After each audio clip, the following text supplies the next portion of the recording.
In this example, we've got 5,184 divided by 8. The very first thing we have to do is change the standard division notation into long division notation. So this division symbol will be represented by this long division notation. And when you have long division, inside we're going to put the dividend. And outside we're going to put the divisor.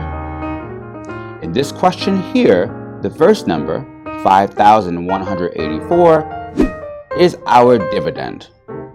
So we'll put that right inside. And 8 is our divisor. So we'll take this 8 and put it right here. Now that we have it in long division notation, let's get rid of the old one. Another thing students should do is make sure that when they write this number, it's not too crammed together. So I recommend that you space out these numbers just a little bit. There we go. Now we have a lot more space to work with. And one more thing I tell students to do is to drop lines between each of the numbers in the dividend so that they don't mess up where they place their numbers when they're doing their work. Now we can get started. So how many times can 8 go into 5? Well, it can't.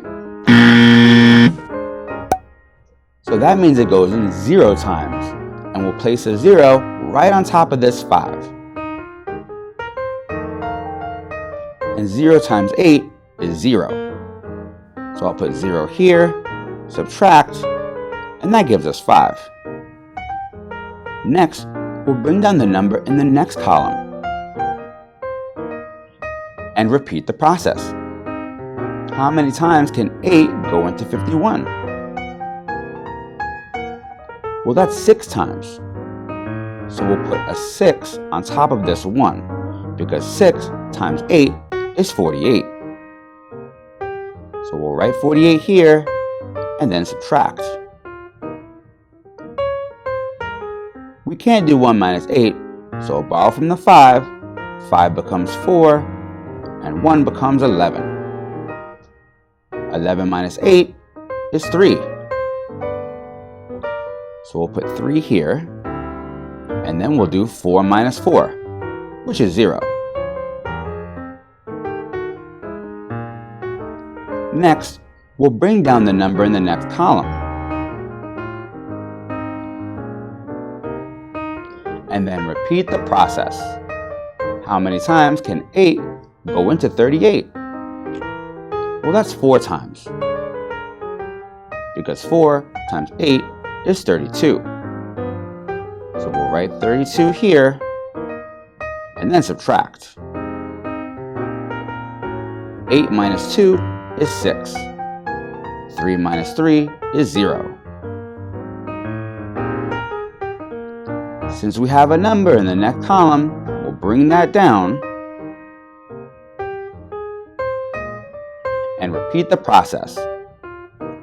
How many times can 8 go into 64? Well, that's 8. Because 8 times 8 is exactly 64. So we'll write 64 here and then subtract. 4 minus 4 is 0. 6 minus 6 is 0, which means that we're done.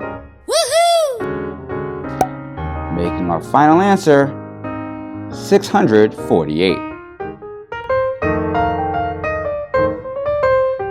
Thanks for watching, and we'll see you next time on the Math Review.